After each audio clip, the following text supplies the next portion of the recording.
पाकिस्तान के अंदर इस वक्त जो सूरत हाल है वो ये है कि लोगों को उठाया जाता है और फिर उनका पता ही नहीं चलता।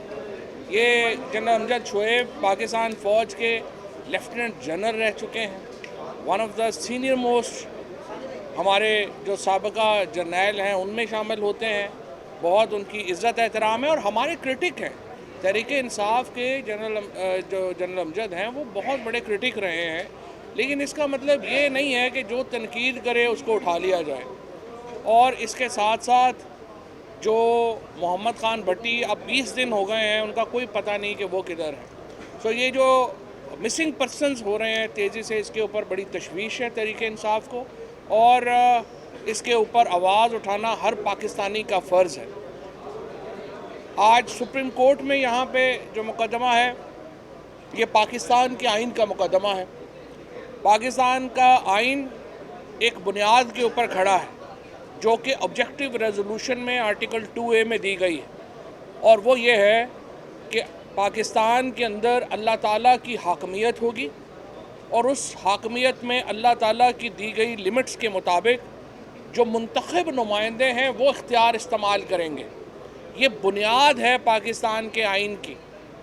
और आज मुझे बड़ी खुशी है सुप्रीम कोर्ट ऑफ पाकिस्तान ने, जहां चीफ जस्टिस साहब ने इसका सो मोटो नोटिस लिया, उसके बाद जो दोनों स्पीकर्स हैं प्रोविंशियल असम्बलीज़ के, उनकी भी पटिशन जो हैं वो आज यहाँ पे आई हैं।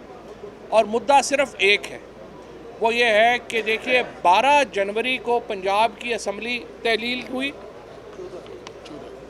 12 जनवरी को असम्बली की जो तहलील की एडवाइस है वो गई, और 14 तारीख को ये असम्बली जो है वो डिज़ोल्व हुई। इसी तरह से 17 तारीख को खैबर पख्तूनख्वा की असम्बली की डिसोल्यूशन की एडवाइस गई और 18 तारीख को वो डिज़ोल्व हुई। और उसके बाद अभी तक इंतखाबात की डेट अनाउंस नहीं की गई। एक यूँ लग रहा है कि टेबल टेनिस का मैच चल रहा है इलेक्शन कमीशन और गवर्नर्स के दरमियान। वो कह रहे हैं कि जी ये इलेक्शन कमीशन की बारी है, वो कह रहे हैं ये गवर्नर की बारी है, और इन तमाम मामलात में जो अवाम है वो कहीं पीछे ही रह गए। पाकिस्तान की जो फेडरेशन है, पाकिस्तान की जो रियासत है, वो इलेक्शन की बुनियाद के ऊपर पार्लियामेंट्री फॉर्म ऑफ गवर्नमेंट के ऊपर खड़ी है। इस बात के ऊपर एक कंसेंसस है इस वक्त सुप्रीम कोर्ट के सामने कि तमाम जो फ्रीकेन हैं वो समझते हैं कि इंतखाबात 90 दिन के अंदर होने हैं। गवर्नर साहिबान ने भी अपने जो रिप्लाई है, इलेक्शन कमीशन का अपना रिप्लाई, उसमें कोई ये नहीं किसी ने कहा कि इलेक्शन 90 दिनों के अंदर नहीं होने। ये एक मुत्तफ़िका इस वक्त पोजीशन है कि इलेक्शन 90 दिनों के अंदर होने हैं। लिहाजा सुप्रीम कोर्ट ने एक बड़ा मुख्तसर सवाल फ्रेम किया है, और वो सवाल ये है कि इंतखाबात की तारीख़ कौन देगा। क्या इंतखाबात की तारीख़ गवर्नर देंगे या इंतखाबात की तारीख़ इलेक्शन कमीशन ऑफ पाकिस्तान ने देनी है। इसके ऊपर अब से कुछ देर पहले अली ज़फ़र साहब ने अपने जो आर्गूमेंट्स हैं, अपने दलाइल मुकम्मल कर लिए हैं, और अब 4 बजे दोबारा सुप्रीम कोर्ट का ये बेंच बैठेगा और वो अपने दलाइल शुरू करेगा।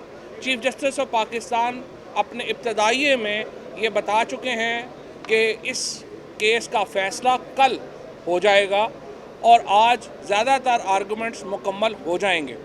हमें पूरी उम्मीद है इंशाअल्लाह अल्टीमेट फ़तह पाकिस्तान के अवाम की होगी, अल्टीमेट फ़तह फेडरेशन की होगी। क्योंकि देखिए पाकिस्तान के अंदर आइन है, जमहूरियत है, तो मार्शल लॉ नहीं हो सकता। या आप मार्शल लॉ लगा के मुल्क चला लें या आप आइन और जमहूरियत के मुताबिक मुल्क चलाएं। जिस तरीके से अभी हम देख रहे हैं कि शहबाज शरीफ की हुकूमत और सूबों में हुकूमतें चल रही हैं, ये इस आइन के मुताबिक 90 दिनों के बाद नहीं चल सकती। जो इंटरिम गवर्नमेंट मोहसिन नकवी की और जो खैबर पख्तूनख्वा में आई है वो बड़े महदूद मकसद के लिए आई है, और उसका मकसद सिर्फ इलेक्शन करवाना है। और अगर इलेक्शन करवाने के अलावा किसी और मकसद पे जाते हैं तो फिर वो अपने आइन से रोगर्दानी कर रहे होते हैं। मैं यहाँ पर सुप्रीम कोर्ट के ख़िलाफ़ जो एक मुहिम चलाई गई नून लीग की तरफ से उसकी मजम्मत करना चाहता हूँ।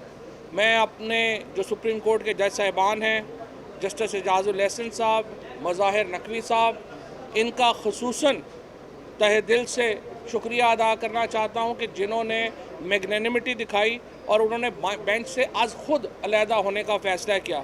इसी तरह से जस्टिस अतर मिनल्ला साहब ने जो है ये फ़ैसला किया और जस्टिस आफरीदी साहब ने ये फ़ैसला किया, और उसके बाद 9 में से जो 5 जजेस रह गए जिनके ऊपर अब सबका इत्तफाक है, वो ये केस सुन रहे हैं।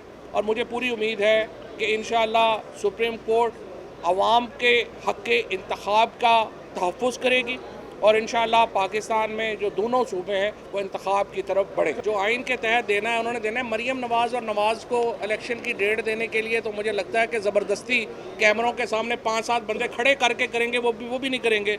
कल जो जामपुर में इलेक्शन हो गए हैं उसके बाद इन्होंने इलेक्शन की डेट कोई नहीं देनी, ये तो सुप्रीम कोर्ट ने ही करना है और पाकिस्तान की फेडरेशन नहीं करना है जो करना है। जो सेक्शन जो आर्टिकल 224 है read with section 57 election act, president of Pakistan का इख्तियार है।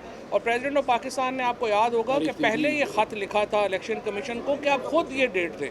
अगर इलेक्शन कमीशन ऑफ पाकिस्तान खुद भी नहीं दे रहा, गवर्नर भी नहीं दे रहा, तो फिर प्रेसिडेंट ऑफ पाकिस्तान सदर आरफ अलवी साहब ने सदर के ओहदे की इज़्ज़त बढ़ाई है। सदर आरफ अलवी इस वक्त पाकिस्तान की फेडरेशन के वो शख्सियत हैं जिनकी तरफ पूरा मुल्क देखता है गाइडेंस के लिए। सुप्रीम कोर्ट, हाई कोर्ट तो अपना फैसला दे चुकी थी, उसके ऊपर अमल दरामद ही नहीं हो रहा। हाई कोर्ट ने फैसला दिया, उस पर अमल दरामद नहीं हुआ।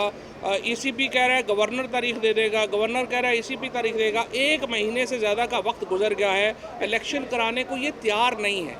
देखिए, बाकी सारे किस्से कहानियाँ हैं, हकीकत सिर्फ ये है कि मौजूदा हुकूमत इलेक्शन कराने को तैयार नहीं है। वो अवाम के सामने जा नहीं सकते, इनकी हैसियत नहीं रह गई। इस वक्त जो नॉन फेसेस हैं जो TV पे इस हुकूमत के, वो तो बाहर खड़े होकर खाना नहीं खा सकते, लोग उनको अंडे टमाटर मारते हैं। लिहाजा ये हुकूमत इलेक्शन की चूँकि ये रिट खो चुकी है, ये जा नहीं सकती है।